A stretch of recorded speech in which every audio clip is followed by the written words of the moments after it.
Hitting both E and R while in the active editor allows you to toggle off the menu of both the outliner, which is on the left hand side, and the asset editor on the right hand side. I'm going to hit R to get rid of the asset editor so I can focus on the outliner. The outliner keeps track of all of the entities that you have placed in the editor. You can select these entities and hit F to teleport to the entity. That is if it's out of your view. You could also mass select entities and delete them by left clicking on the top, shift clicking on the bottom one.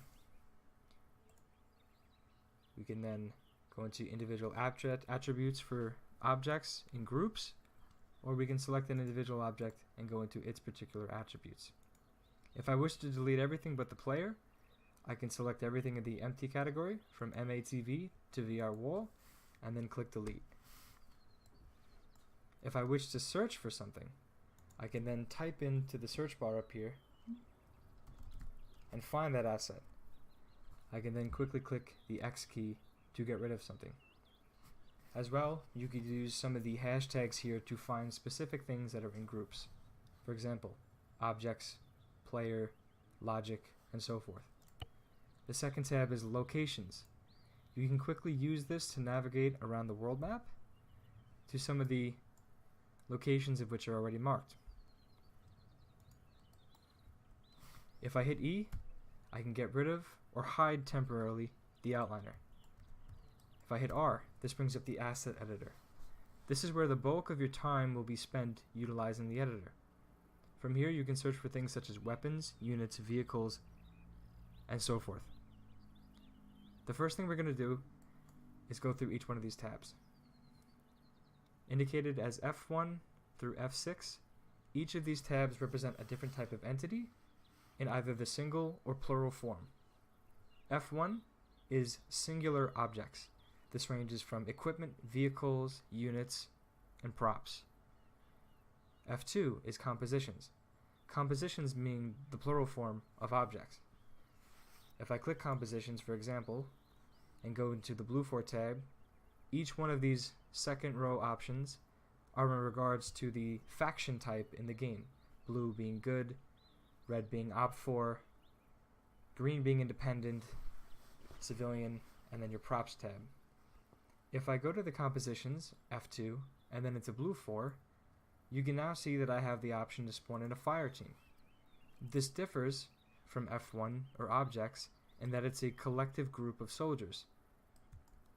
The same can also be done for props. If I'm under compositions and select props, I can not only now spawn in multiple props at once, but I can actually spawn in prefabricated prop compositions.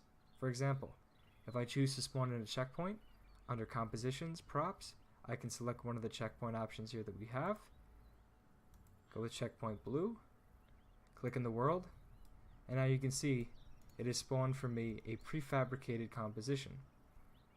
To do this otherwise, you would have to do this manually, going into the objects panel and searching for each one of these objects and building it.